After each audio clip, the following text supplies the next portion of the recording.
Welcome back. A newly approved treatment is giving hope to patients who suffer from a rare disease. Derek James introduces us to a Minnesota family who took part in the research.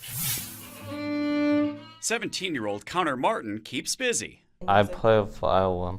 Right now, I play softball. And he loves going to Minnesota Twins games to see his favorite player. But a little more than 3 years ago, Connor and his family were thrown a curveball. And then it just felt like he just was sort of slowing down, and I just noticed his reaction time was slower than usual. He was perhaps more clumsy than usual. His blood work and other tests were normal, but his mom Jessica kept pushing for answers to his medical mystery. Connor was quickly referred to children's neurologist Dr. Jessica Goldstein. There's a lot of detective work really looking for clues or key elements that kind of point you in one direction or the other. Within a few months, a diagnosis. Connor had Niemann-Pick disease type C, or NPC. How did it feel when Dr. Goldstein was able to say, this is what it is? It was terrifying.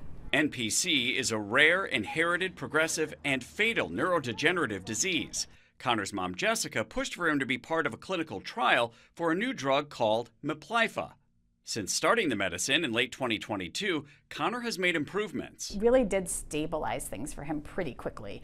We've seen improvement in swallowing, in speech, and energy level. The medicines have definitely given us more time and more memories and more opportunities to just enjoy our child. Which for Connor includes being in the stands for Twins opening day. We have an okay team this year. For these rare diseases, gene therapy is really the end game. These treatments are hopefully going to buy us all the time we need to get there. As his mom continues to swing for a cure. Derek James, CBS News. The standard of care could be changing when it comes to treating a child with a concussion. Danya Bacchus shows us why some doctors are encouraging patients to return to normal routines sooner rather than later. High school senior Aishwarya is an athlete, captain of the basketball team, plays flag football, lacrosse, and runs track. I don't quite remember the moment of the collision, but I remember the aftermath pretty clearly. She suffered 2 concussions in 5 days, the worst when she collided with another football player. The second I stood up, my head was still hurting, the lights were really bright. I was sensitive to the noise in the stadium. Nearly 2 million young athletes experience concussions each year.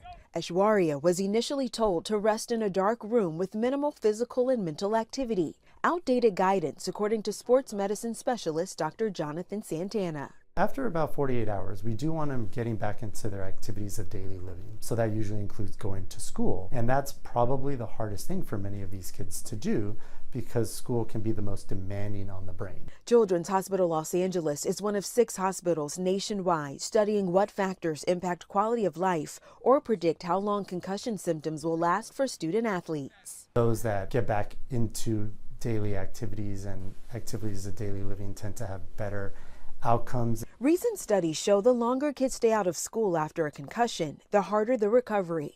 Dr. Santana says giving them a modified workload, extra time to turn in assignments, and light aerobic activity like walking is key. He told me you can't limit yourself, you have to go back to your life.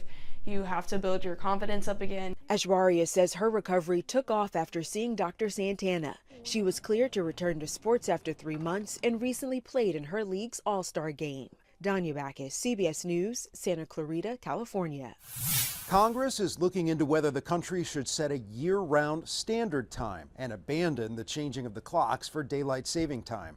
Senators on the Commerce Committee pointed to research suggesting the biannual ritual has a major impact on the economy and public health, leading to higher rates of heart attack, stroke, and even car accidents. Witnesses advocated for ending the time-changing practice. Year-round standard time is the natural, healthy choice promoting physical health, mental health, performance, and safety. That's why I suggest Congress establish a firm date, 2027, to permanently end the clock changing nationwide. States would then have ample time to decide if they want to remain in daylight time or opt out and pick standard time. There is disagreement about whether to adopt universal standard time or daylight saving time. Dementia and depression often go hand in hand with patients with Alzheimer's disease, but many don't respond well to traditional antidepressants. Dr. Malika Marshall shows us an experimental home-based electrical therapy that may be able to treat both memory loss and mood. Julie Whelan loved being a medical librarian at Harvard, but the 76-year-old had to retire when her mind started to slip. It wasn't just oops, a mistake. It was something more. That something more was Alzheimer's disease, and like many patients, Julie started to feel depressed. Wonderful husband here that helps me, but he's got his own things he has to do, and I feel lonely. And I can't see my grandchildren because I can't drive.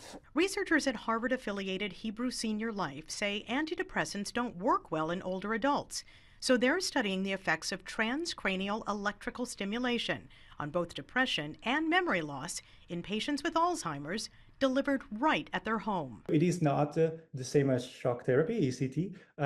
It is delivering electricity to the brain, but in a way more controlled manner that is targeting only specific regions of the brain. A caregiver attaches multiple electrodes to a soft bonnet which is secured to the patient's head.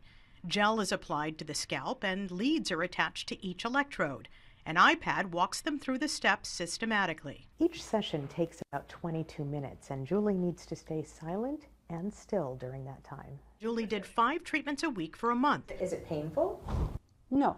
She's not sure if the treatments helped, but she's back reading now, more books than I am now. I just and we are seeing preliminary signs of improvement in depression, also some preliminary evidence of memory symptoms improvement. Julie's hope for the future? Just to be able to find a way to deal with this that lets me still be happy with my family. And who doesn't want that? Dr. Malika Marshall, CBS News, Boston. After the break, a rare triple organ transplant. And as we approach 3 years of the 988 suicide hotline, there's a call to save it from budget cuts.